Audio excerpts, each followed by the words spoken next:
Scenes may not be suitable for very young audiences. Parental guidance is recommended. Ang programang ito ay naglalabas ng sensitibong eksena at impormasyon. Striktong patnubay at gabay ng magulang ang kailangan.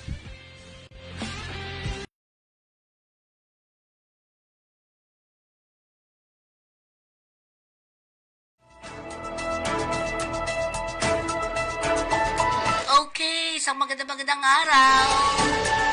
Nakita nyo na ba si Haring Araw? Pero may maulan pa rin Kanina umaga mga 7 o'clock o 6 o'clock, aba ay ang lakas ng ulan. Diba?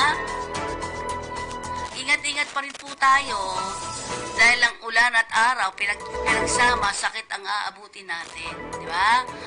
Okay, tingnan natin ang ating kakalsadahan sa araw na ito. Ayan. Tingnan natin ang Balintawak. Medyo maganda. Tumaas ang toll fee. Grabe, magkano na ba? Check mo nga kung magkano toll fee dyan.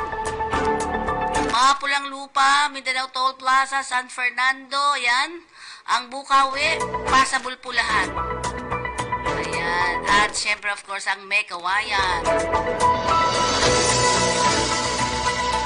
Nakuha na ba natin ang presyo ng mga bilihin? Ha? Okay, tingnan natin kung makuha natin ang presyo ng bilihin nitong mga nakaraang araw. Tumaas ba? O hindi? Nung nakaraang linggo, 200 ang kamatis. Magkano ba ngayon ang presyo? Ang sibuyas, nasa 120. Sa palengke pa lang po ito, ha? Ang tilapia, nasa 130. Dati 100 lang kuha ko doon. Patatas, ngayon kayang bumagyo. Nung nakaraang pamimili ko ay hindi pa bumabagyo. Ngayon kayang bumagyo, magkano? Ang repolyo last Saturday ay 60 isang kilo. Nung hindi pa bumabagyo, ha? Tingnan natin. Tingnan natin ang presyo ng mga bilihin mamaya. Ang galunggong, walang pag-asa sa galunggong. Mahal pa rin. Okay. Sa ulo ng ating mga balita, Tech Safe Space sinulunsad na tungo sa ligtas, responsable, at inklusibong teknolohiya. Malaundoy naman na baha ang nagpalubog sa Metro Manila at iba pang lugar. Samantalang driver na tagpo ang patay at palutang-lutang sa baha, hinihinalang na kuryente ito.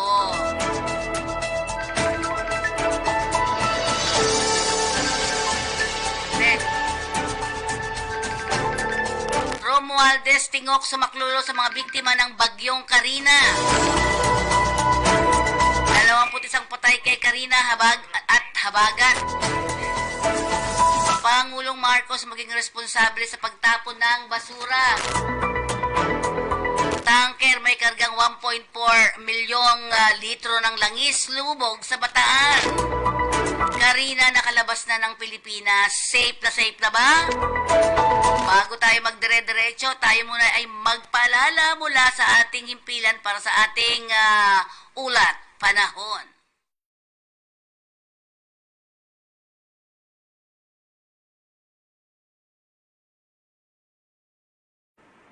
Magandang umaga mula sa Pag-asa Weather Forecasting Center. Ito ng ating update sa magiging tayo ng panahon sa susunod na 24 oras.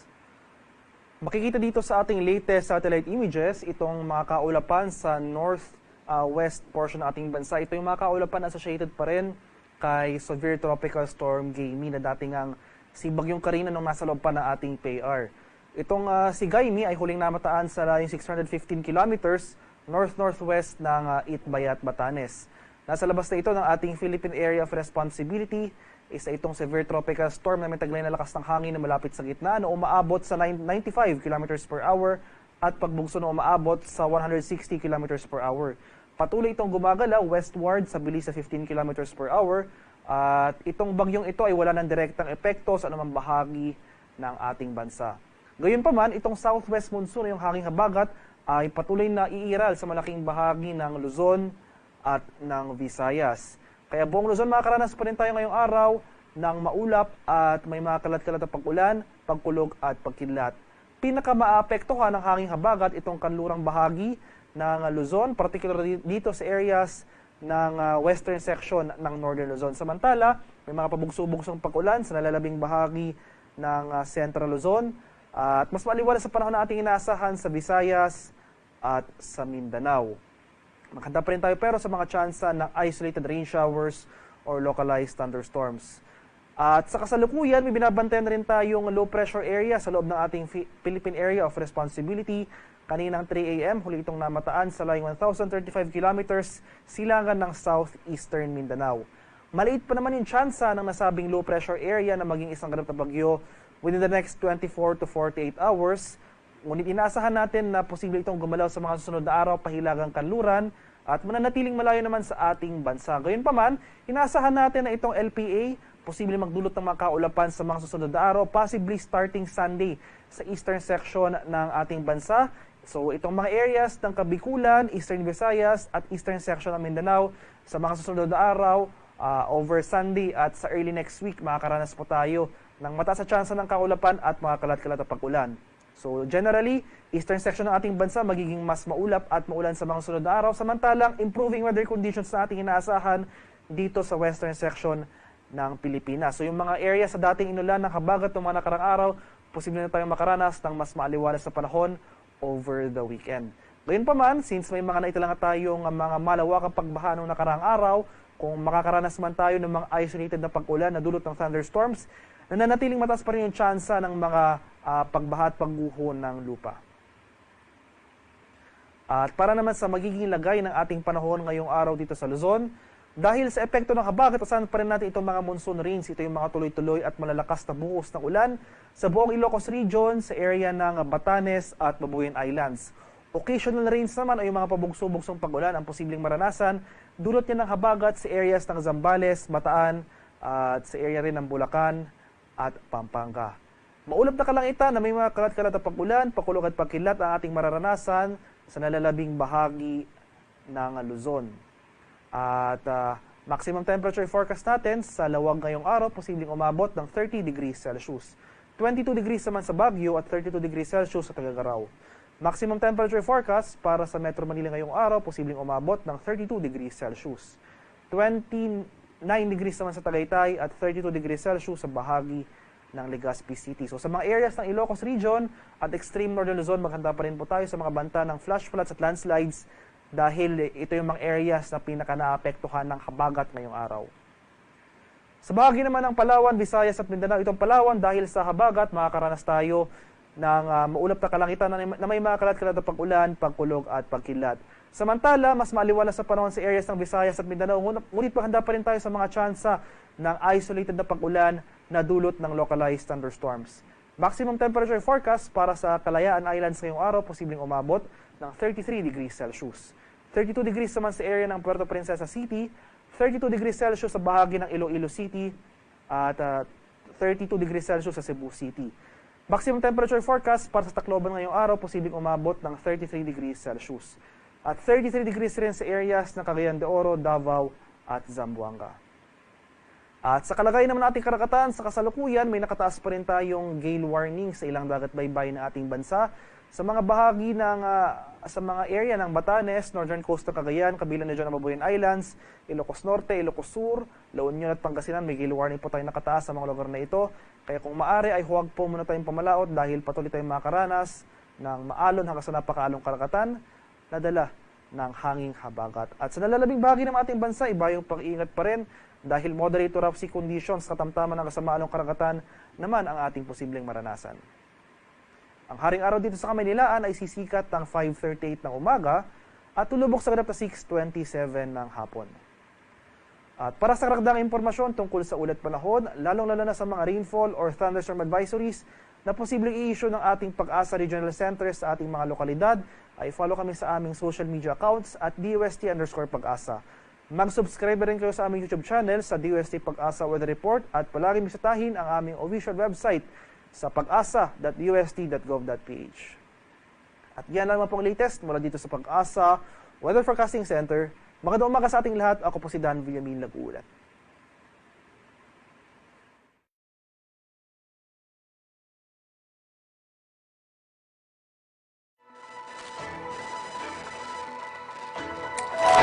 Sa pagpapatuloy po ng ating mga balita, dahil sa patuloy na maling paggamit ng teknolohiya na nagpapakita ng seryosong banta sa iba't ibang bahagi ng Timog Silangang Asya.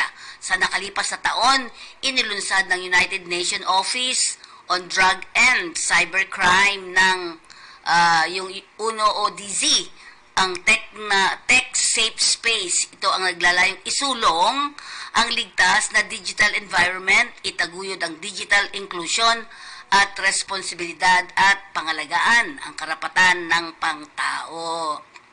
Isang ulat ito, ha? Sige, tingnan natin. Digital landscape, technology influences our daily lives, but a gap remains. Challenges include achieving gender inclusivity in technology, exercising human rights and freedom of speech in the digital space, and countering disinformation and misinformation. According to a global study, the current underrepresentation of women in the technology sector reinforces inequalities in the field. To correct this, policymakers must integrate the perspectives and needs of women and LGBTIQ individuals when developing, implementing, and evaluating digital initiatives supported by gender-sensitive data collection for evidence-based decision-making. Encourage the participation of women and LGBTIQ individuals in STEM education and careers, fostering diversity in tech sector. Identify and address stereotypes and cultural barriers to create a safe and inclusive environment. Implement measures such as online harassment reporting systems and guidelines for online protection to safeguard rights. One of the major concerns within the online space includes content takedown, censorship, unauthorized data collection, and surveillance. According to Article 19 of the Universal Declaration of Human Rights, everyone has the right to freedom of opinion and expression. This right includes freedom to hold opinions without interference and to seek, receive, and impart information and ideas through any media and regardless of frontiers. For governments to ensure such rights are respected, it's vital to protect people from unauthorized data collection, surveillance, and misuse of personal data. For the public, the Internet's pseudo-anonymity and wide reach can facilitate instances of cyberbullying, harassment, and hate speech, which can impact people's mental well-being. Technology provides new ways to educate, inform, and organize. However, it also accelerates the spread of misinformation, disinformation, and hate speech. Misinformation is the unintentional spread of inaccurate information, while disinformation is the intentional spread of deceptive and harmful information. Both can be spread by various actors and have serious consequences, including undermining human rights, disrupting public policies, and escalating tensions during crises or conflicts. Governments can address these threats by maximizing access to information and promoting digital literacy, educating people on distinguishing between credible and false information, collaborating with companies to protect free media and ensure the dissemination of accurate information, enhancing transparency and governance processes to build trust in public institutions, encouraging public participation and dialogue through discussions and debates on relevant issues, protecting freedom of speech. Any limitations must adhere to legal standards that safeguard individual rights and national security.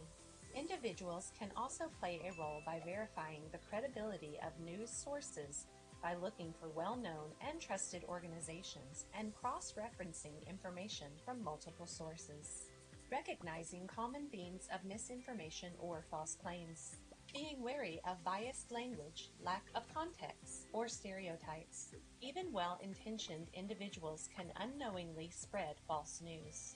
Misuse of technology can affect the lives of anyone we know, including ourselves. However, by advocating for and practicing a safe and responsible use of technology, everyone can contribute to a tech-safe space. Join the new campaign by the United Nations Office on Drugs and Crime to use technology responsibly and achieve digital inclusion, responsibility, and well-being in Southeast Asia.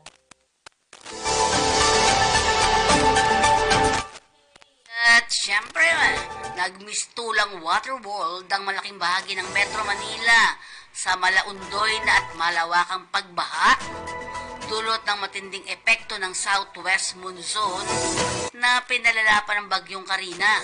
Ayon sa report na tinanggap ng National Disaster Risk Reduction and Management Council nitong Miyerkules, dahil dito isinailalim na sa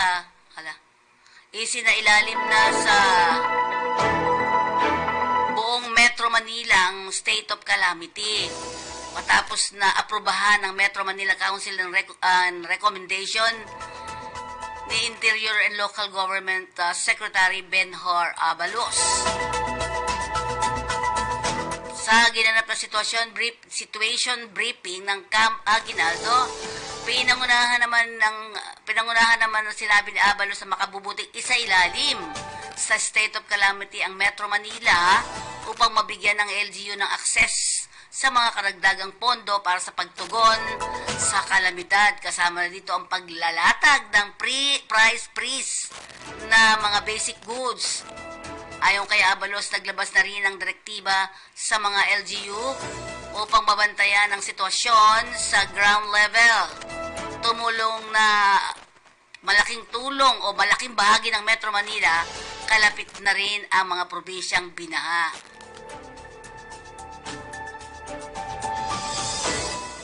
Ayon sa ulat, maraming mga pangunahing highway at inner roads ang dumaranas ng mula gutter hanggang abot baywang sa lalim na tubig, baha dahil sa walang humpay na malalakas sa pag-ulan simula nitong Martes ng gabi at tumindi hanggang umaga ng Miyerkules. Iniulat na ang pagbaha sa lungsod ng Maynila, Marikina, Quezon, Pasay, Taguig at Valenzuela, gayon din naman ang lungsod ng San Juan. Sinabi pa rin ni Abalos sa 70% ng Navotas City, 80% ng Malabon City at 60% naman ng Valenzuela ang binaha dahil na rin sa malawakang flood control. Marami mga pasahero ang nag-stranded habang kaunti lamang ang mga bumibahing sasakyan dahil sa hindi makalusot sa baha at may mga tumirik pa at inanod na ng baha. Nagdulot din ang pagbaha ang pagkakabuhol-buhol ng daloy ng trapiko sa malaking bahagi ng Metro Manila. Magugunita na ang bagyong Ondoy ay naminsala sa malaking bahagi ng bansa dahil sa idinulot na malakas na ulan na kumitil ng buhay ng 710 na katao. Samantalang 439 naman ang missing at 6.2 billion pesos ang iniwang pinsala noong September 2009. Unang narito tinaas ang pag-asang red heavy rainfall sa 6 na lugar sa Luzon, kabilang ang Metro Manila, Rizal, Bataan, Bulacan, Pampanga at Zambales. Samantala nakataas na ang orange warning alert sa lalawigan ng Tarlac. Ganoon din naman ang yellow warning ang Cavite, Batangas, Laguna, Nueva Ecija at Quezon, Infanta, General Nacarreal at Mauban, Sampaloc. Dito inaasahan ang pagbaha ng mga mabababang lugar. Samantala, kasagsagan pa rin ng bagyo, hinihinalang na kuryente kung kaya't namatay at natagpo ang palutang-lutang sa tubig baha ang isang driver sa Tondo, Manila kahapon ng hapon. Ang biktima ay nakilalang si David Herono, 32 years old, driver at residente ng Port Estate, Parañaque City. Batay sa ulat ng Jose Abad Santos Police Station ng Manila Police District, kapatid ng alas 2 ng hapon nang madiskubre ang bangkay ng biktima habang palutang-lutang sa baha malapit sa isang poste ng kuryente sa tapat ng isang paaralan sa Tayuman Street, Tondo, Manila. Mismo ang kapatid ng biktima na si Juni Herono, 32 years old, ang nakadiskubre naman sa naturang bangkay. Kagad namang isinugod ni Juni ang kapatid sa Gat Andres Bonifacio Medical Center, ngunit ito ay dead on arrival na. Sa gitna naman ng pananalasa ng bagyong Karina na nagpalakas sa habagat, naglunsad ang tanggapan ni Speaker Ferdinand Martin Romualdez at ng Tingong Party List na relief operation upang tulungan ang libo-libong naapektuhan ng masamang panahon sa Metro Manila Manila at ang mga karatig lugar nito. Samantalang pumalo naman sa 21 o 21 katao ang naitalang nasawi sa pananalasa ng super bagyong Karina na pinalakas pa ng habagat. Base sa pinagsamang ulat ng Regional Police at Office of the Civil Defense nitong Huwebes, 4 ang namatay sa Central Luzon, 10 sa Calabarzon, at 7 naman sa National Capital Region. Kabilang dito ang isang Jarrel Pangan na nalunod sa Baliwag Bustos River sa Barangay Poblasyon Baliwag, Bulacan. Isang nalunod sa Angat River at 2 sa Angeles City. Sa Calabarzon naman, 3 lalaki ang nasawi sa pagkakakuryente sa gitna ng mataas na tubig baha sa mga bayan ng Cainta, Rodriguez at San Mateo. Ang mga ito ay sina Alvin Bulatao, 20 years old ng Cainta, isang hindi nakilalang lalaki na barangay Gitnang Bayan, 1, San Mateo, at construction worker naman si James Tal, 31 years old ng barangay Burgos, Rodriguez. Nasa 15 katao naman ang nasugatan habang 5 pa ang pinaghahanap. Ayon sa NDRRMC, umabot naman sa 9.7 milyon ang halaga ng iniwang pinsala sa agrikultura na ang kalamidad. Samantalang 49 kalsada at 8 tulay ang hindi pa rin madaanan dahil sa mataas na tubig nito. Dahil sa matinding epekto ng mga pagbaha ay nasuspindi na naman uli ang klase at pasok sa mga tanggapan ng gobyerno habang mahigit 100 domestic at international flight naman ang kinansila ang biyahe. Samantalang umipila si Pangulong Ferdinand Marcos Jr. sa publiko na maging disiplinado at matuto na magtapo ng basura dahil ito ang dahilan kung bakit nagbara ang mga pumping station. Mr. President, sir, may we get your thoughts after your inspection this morning? Statement lang muna, sir. Okay. No, just a simple assessment lang. The reason I did this was to really inspect because I wanted to see what the situation was. And I was right. It's really different reading the piece of paper than actually seeing it and seeing what people have to go through. So, Valenzuela has the usual problem. Talagang basin yan lagi napabaha ang Valenzuela. But marami na silang flood control, pero nasa pawan itong sa dami ng tubig. So we have to relook, we have to re-examine some of the designs of our flood control. Dahil for example, this was not the amount of water was not as bad as Undoy. But the effect was greater than Undoy. Mas malaki ang baha. Mas maraming nabaha na lugar kaysa panahon ng Undoy. Mas marami tayong flood control ngayon kaysa noon. Pero climate change, this is what the effects of climate change are. Now, what we have now, what we have seen is that one of the most important parts that nagka-problema was that navigation gate that we went to na nasira because binangga ng isang barko basta hindi sumunod sa instruction, sinira niya. That is why Botas is still 80% underwater. Malabon the same, Valenzuela also. So we have to really look into that sort of thing. Yung pumping stations natin, marami na. Yung nagka-problema lang, sana matuto naman ng tao, huwag kayong nagtatapon ng basura dahil yung basura yun ang nagbara doon sa mga pump natin. Kaya hindi kasing effective na pwede. Lagi na po kasi 81. In Valenzuela, I think they have 32. So marami na yung pumping station. Pero talaga, you have to put it somewhere. So yesterday, 12 o'clock was high tide. At 12 o'clock nung nag-high tide. Nagsabay-sabay, malakas ang ulan, tapos nag-high tide. So at least now I'm very clear about what the situation is. I will be going to inspect all the other areas when when we can travel and to see what else is needed in the other parts of the country that suffered flooding. Now, when I get back to the office, I will be putting together, now that I know what the situation is, where the areas are that need the most. We'll be putting together already the release packages for the LGUs.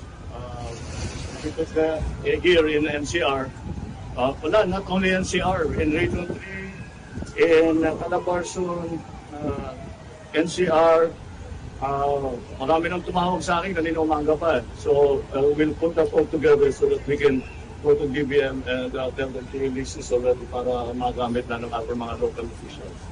Alright? Okay. Thank you. Okay, yan. Mag-ingat ang ating mga babae sa pagkatapon ng basura talaga, di ba? Isang motor or tanker naman na may karga mga langis ang lumubog sa ikinasuwi ng isang tripulante habang 16 ang nailigtas sa kasagsagan ng bagyong Karina at habagat kahapon ng madaling araw sa Limay, Bataan.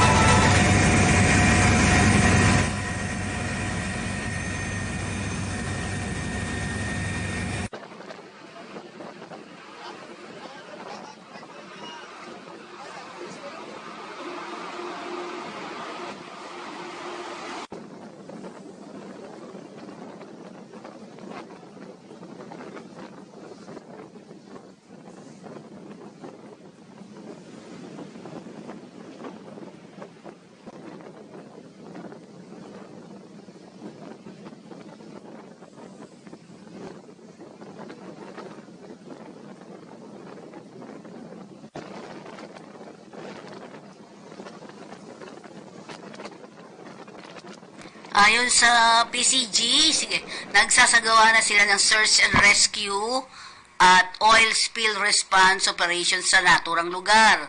Batay sa ulat, sangkot sa insidente ang MT Terra Nova motor tanker kung saan sakayang nasa 17 crew. Hindi muna sinapubliko ng PCG ang pagkakakilanlan ng nasawing tripulante. Dakong 3:00 naman ng hapon na matagpo ang bangkay ng biktima habang palutang-lutang sa dagat, di kalayuan sa lugar na kung saan lumubog ang tanker. Naganap ang insidente sa kasagsagan ng pag-ulan sa layong 3.6 nautical miles, silangan ng Lamao Point sa bayan ng Limay, bandang 1:00 GIS ng umaga o 1:10 ng umaga. Ayon naman sa Rescue BRP Melchor Aquino, ang 16 tripulante ibinigyan ng medical attention.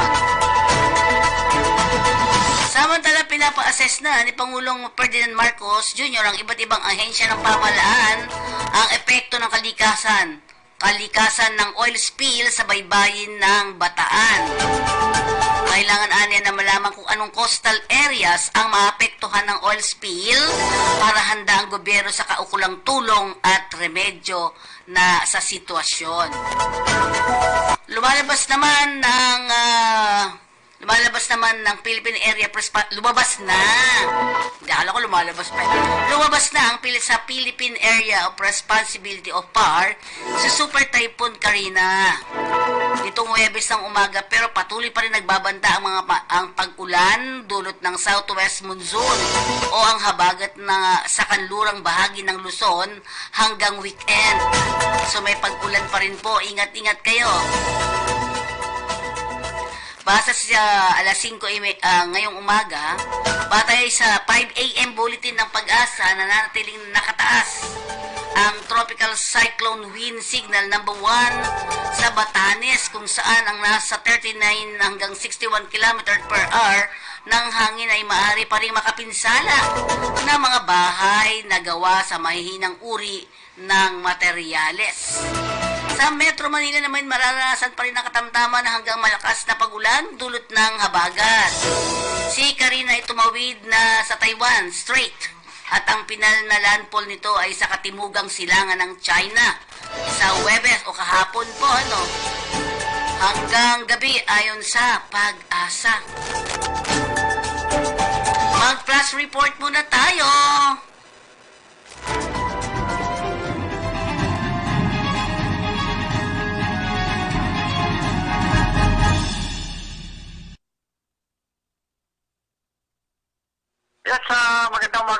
no? Patuloy pa rin yung ocular inspection na ginagawa ng ating Pangulo sa tatlong sulok ng ating bansa, o Luzon, Visayas, Mindanao. Ngayon, nasa Mauban, Quezon ngayon ng ating Pangulo, Tita Pe. At sinisilip niya yung mga biktima ng nasabing baha, no? Talagang tinututukan niya yung tinatawag na yung flood control, kung bakit nagkaroon ng ganyang malaking baha na hindi man lang nakontrol yung mga nasabing baha. So, inuusisa niya rito yung mga local government units na kung anong nangyari, ba't ang ganito at nagawa nila. Dahil alam naman nila na ang climate change daw ay patuloy yan. Dahil na hindi nawawala yan, Tita Pe, no? At yun nga, kini-question niya nga itong mga local governments, mga barangay, at iba pa nating mga local officials ng Mauban, Quezon.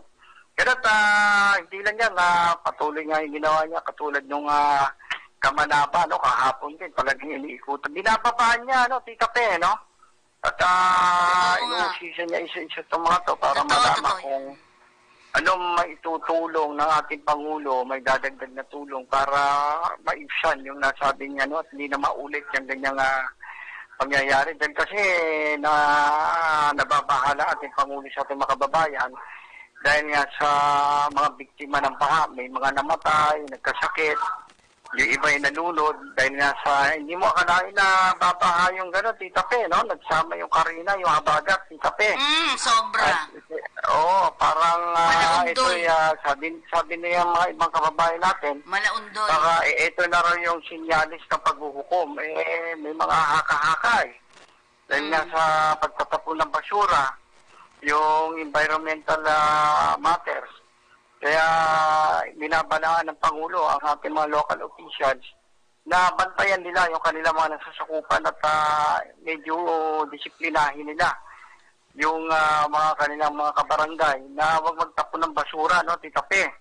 Lalo na at hindi mo akalain na yan, talagang gulantang ang tao dyan dahil ito pa lang daw ang nakita ng Pangulo na bumagyo na biglaan ay bumaha, no, lagpas hanggang may hanggang lagpas hanggang bubong na parang mas pati sa Undoy at sa Yolanda, no.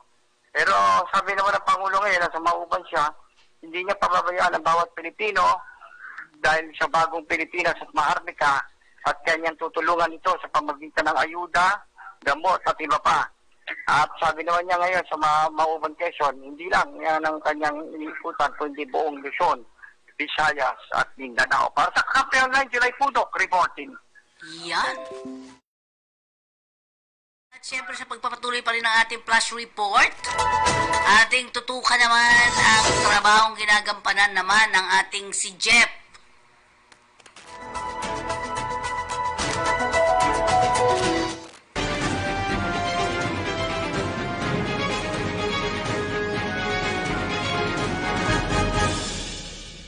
Dito po sa likuran natin yung Novaliches Market. Ayan, so ayon sa mga residente So, rito, ngayon nagsimula daw no? yung sunog Ngayon ang sunog na alas ito. 4 ng umaga na medyo maliit lang doon sa area na yon. Hanggang sa lumaki na lang ng lumaki. Sa ngayon, alas 8 na po, 20 ng umaga, pero nasa third alarma. Pero ayon sa ating mga Bureau of Fire Protection, ito ay fire under control na. So naghihintay na lang tayo ng investigasyon ng ating Bureau of Fire Protection. Yan. So isang buong market po ang nasusunog dito sa Novaliches Market, Quezon City. So ito lang po muna yung update dito. Basta't may kakampi, reporters Jeff Balsa. Okay, ayun, ako. Ang Novaliches po ngayon ay Lakas pa rin ang apoy yun. nasusunog. Nasa third alarm na daw to eh.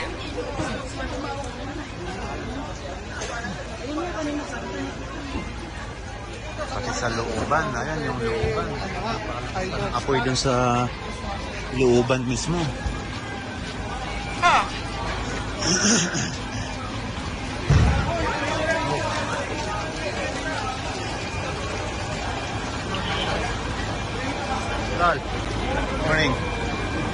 Kagigising ko lang.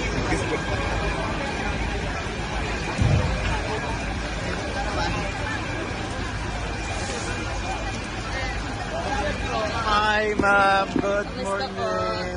Teka, dito po kayo? Ang lapit lang, mga nasa 10 minutes lang yung biyahe. Tapos dalawa-dalawa radyo, walang tumunog kahit na isang radyo. Kaya kagigising ko lang. Apa.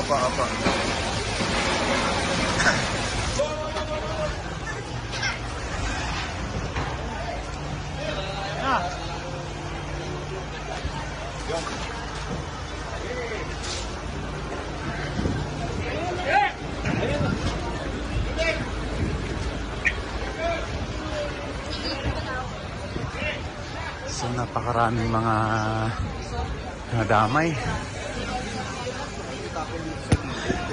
Yan, malalaman din po natin mamaya kung wala na yung sunog, no? Okay, at natin naman pakinggan ngayon mula sa Manila City Hall ang ating katutong June Anzures. June, pasok!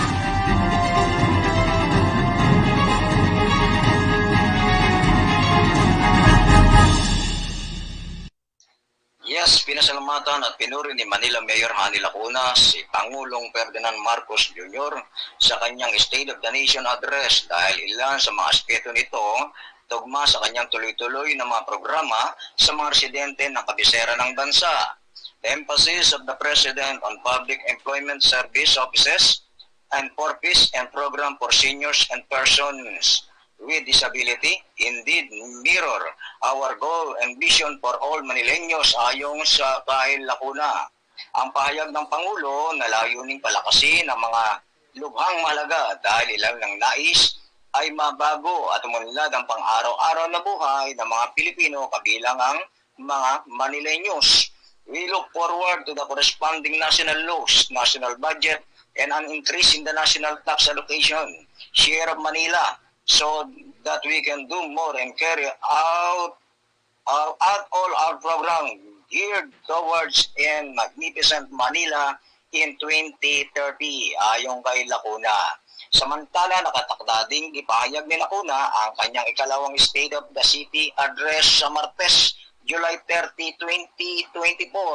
Ganap na alas 2 ng hapon sa PICC Forum 10, sinabi ni Manila Public Information Office Head of the spokesperson Attorney Princess Abante na lahat ng news and social media outlets ay welcome para saksihan ang kaganapan ng mayroon ding live stream sa social media account ng Manila PIO at Office of the Mayor.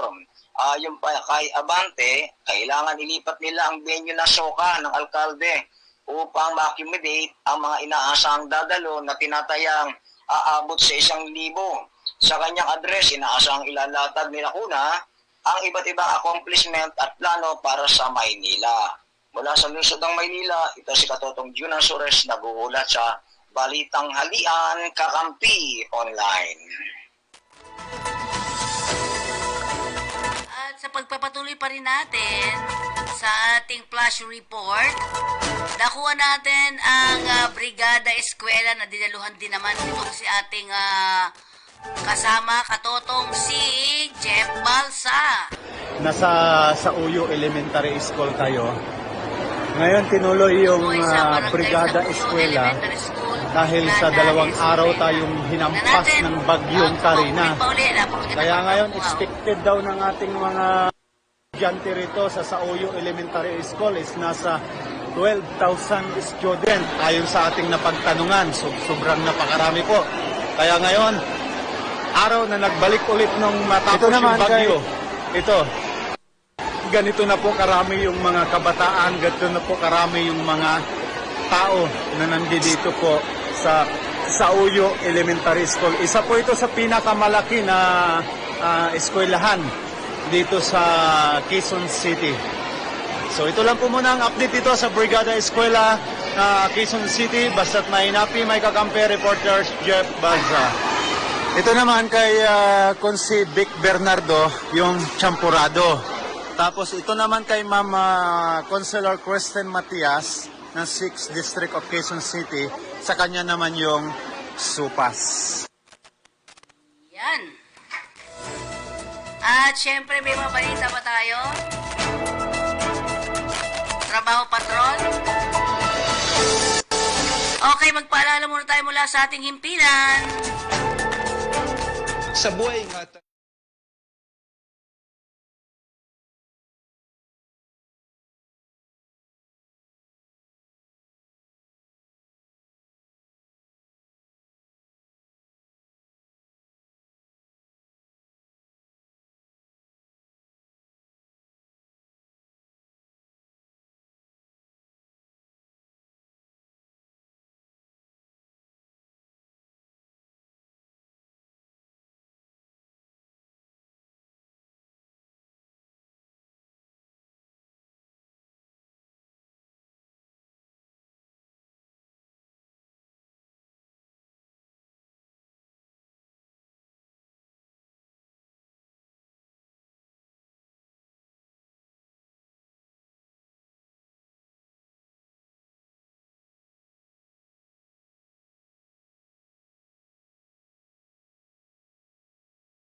Iyan po ating balita tanghalian ngayong araw na ito ng Friday. Happy weekend po sa inyo. Kung makita po natin ang ating kakalsadahan ngayon, medyo itong dalawang area na ito ng Pulang Lupa at Mindanao Toll Plaza ay medyo nagkakaroon na ng problema. North and South po ay medyo maigpit pa rin. Pa-north naman ang Mindanao Toll Plaza ay medyo nagbi-build up na ng kanilang traffic na, no?